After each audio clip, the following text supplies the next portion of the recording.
Kilimanjaro has this unique attraction for tourists from all over the world. The highest freestanding mountain in the world, the highest mountain that a complete amateur climber can get to the top of.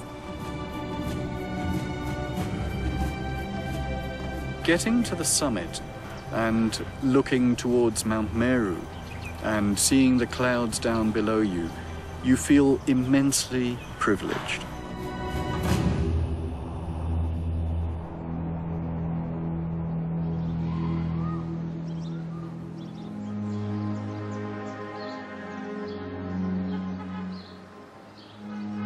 Kilimanjaro is very, very important economically for the local communities, with food being bought in markets and people getting hired to go up the mountain as guides and porters, taxation for the government and so on. This is a huge amount of money.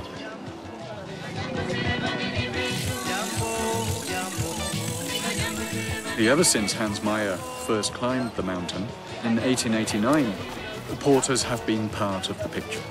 And this is because when you climb a mountain, you require so much equipment. And these days, you are required to have at least one porter in conjunction with the guide. I started as a porter in 1998. There's no any other job to do. That's why I came here to climb as a porter. To be a porter is a nice job because you will make money for your family, for everything you need to do.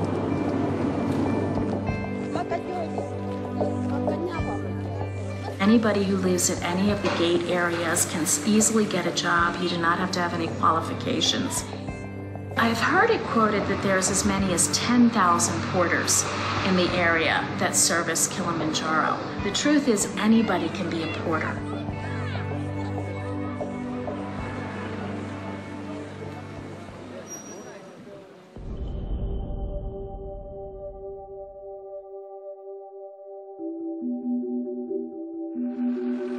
Many porters and guides are the people who are actually sweating to get climbers to the top of the mountain, are being exploited by some agencies.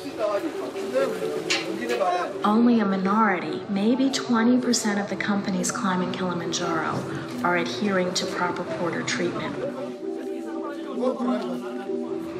They are not monitored in any way, they're not regulated in any way.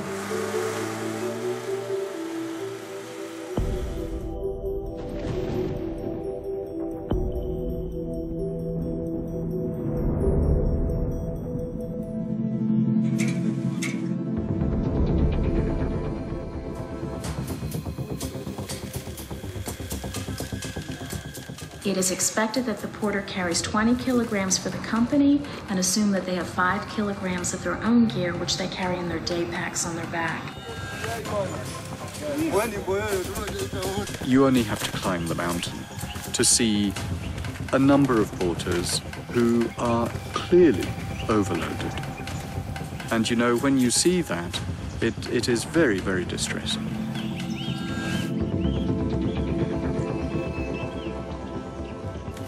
When I started, it was very, very hard job to me. I don't know how many kilograms I did carry because it was really heavy, really, really heavy. And when I reached at halfway, I started to cry because I felt a smell of blood in my chest.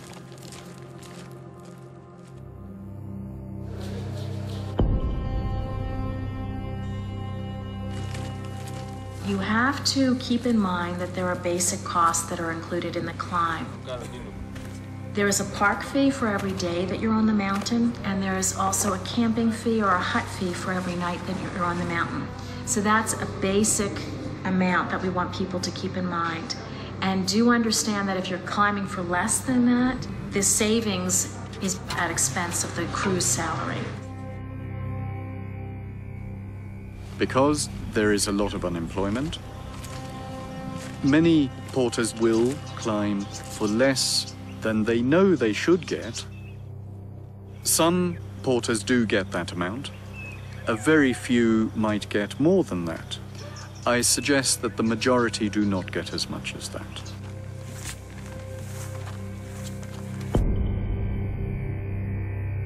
We do know that many porters do not climb with sufficient clothing, particularly if you know you're going to be overloaded. You're going to cut down on the amount that is discretionary. You'll try to get away with the minimum.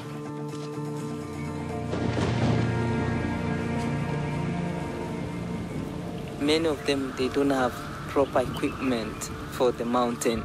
Good warm jackets, warm trousers, and rain jacket, rain trousers, things like that.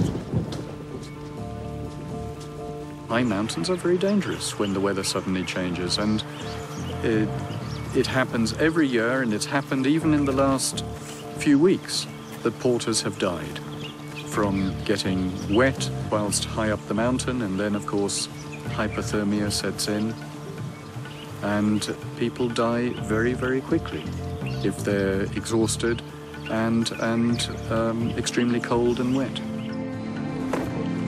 Every year, porters die from mountain. This season, they have already died 5 porters.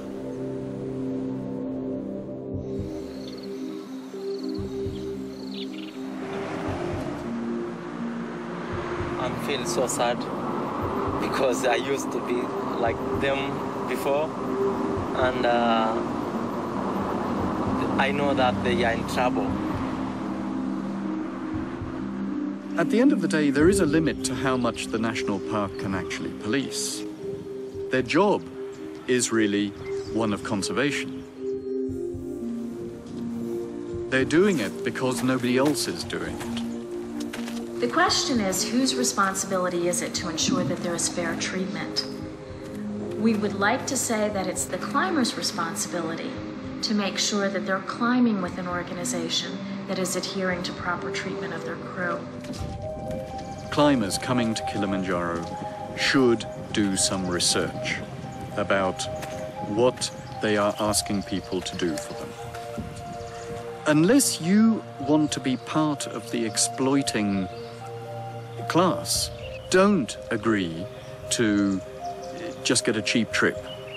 Unless you are prepared to watch that young lad in tears trying to drag your 40 kilos of baggage up the mountain. You know, you're putting him in danger, as well as making him suffer.